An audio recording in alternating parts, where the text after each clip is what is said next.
Hello friends, আজকে আমি কাশ্মীরি দম আলুর রেসিপি নিয়ে এসেছি। প্রথমে তো গরম কড়াইয়ে তেল দেব। তেল দেওয়ার পর পরিমাণ মতো হলুদ এবং লবণ কড়াইয়ের মধ্যে দিয়ে দেব। আর ধুয়ে রাখা আলুগুলোকে কড়াইয়ের মধ্যে দিয়ে দেব।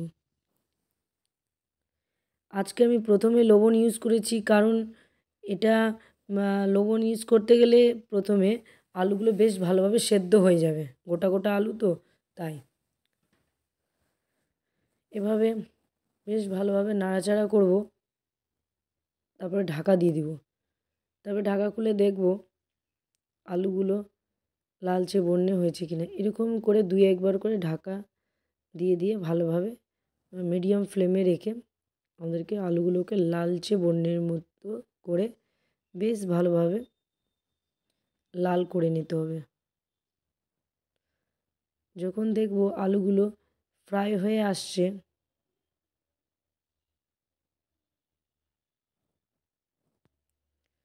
তখন আলুগুলোকে একটি পাত্রের মধ্যে তুলে নেব।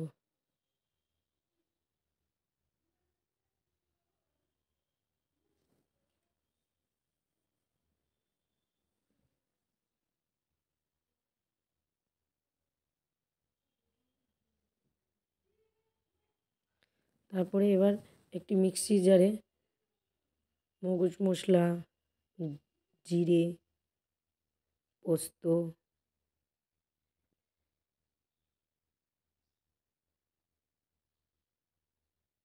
শুকনো লঙ্কা, কাঁচা লঙ্কা, আদা কুচি, 4টে এলাচ, টমেটো কুচি, সবজি মশলা,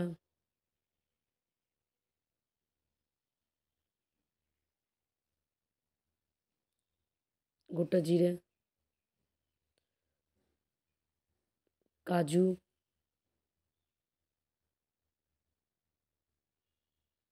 অল্প পরিমাণে জল দেব এবং অল্প পরিমাণে চিনি দিব। 1 চামচ চিনি দিয়ে দেব।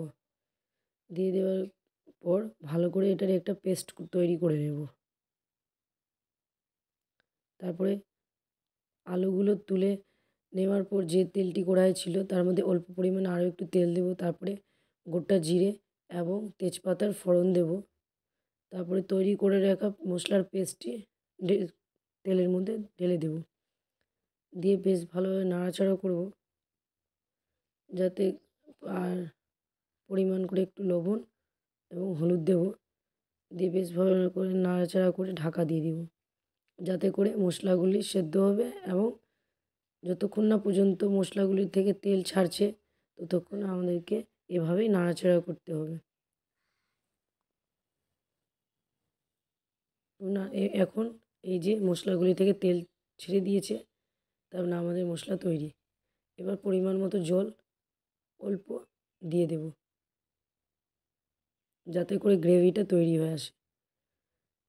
এবার নাড়াচাড়া করে দেখব যে মাত্রে গ্রেভিটা তৈরি হয়ে আসছে, তখন ফ্রাই করে রাখা আলুগুলিকেও ঢেলে দেব।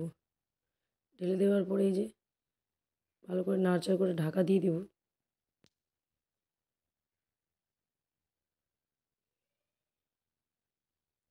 কিছুক্ষণ পর্যন্ত ফুটবে, তারপরেই আপনাদের কাশ্মীরি দম আলুর রেসিপি তৈরি। অসাধারণ খেতে, আপনাদের মুড়িতেও খেতে ভালো লাগবে, রুটিতেও খেতে ভালো লাগবে এবং ভাতেও ভালো লাগবে। আপনারা বাড়িতে এরকম একটু রেসিপি তৈরি করুন, একদম রেস্টুরেন্ট স্টাইলের। আলুগুলোও সেদ্ধ হয়ে যায় বেশ, খেতেও খুব সুন্দর লাগে। এটি আলু প্রেসারেও সেদ্ধ করা যায়, বাট আমি কড়াই তৈরি করেছি, মানে রান্না করেছি, কারণ এটির টেস্ট একটু বেশি ভালো লাগে। আই হোপ আমার ভিডিও ভালো লাগে। আপনারা লাইক, কমেন্ট, শেয়ার করুন। ওকে।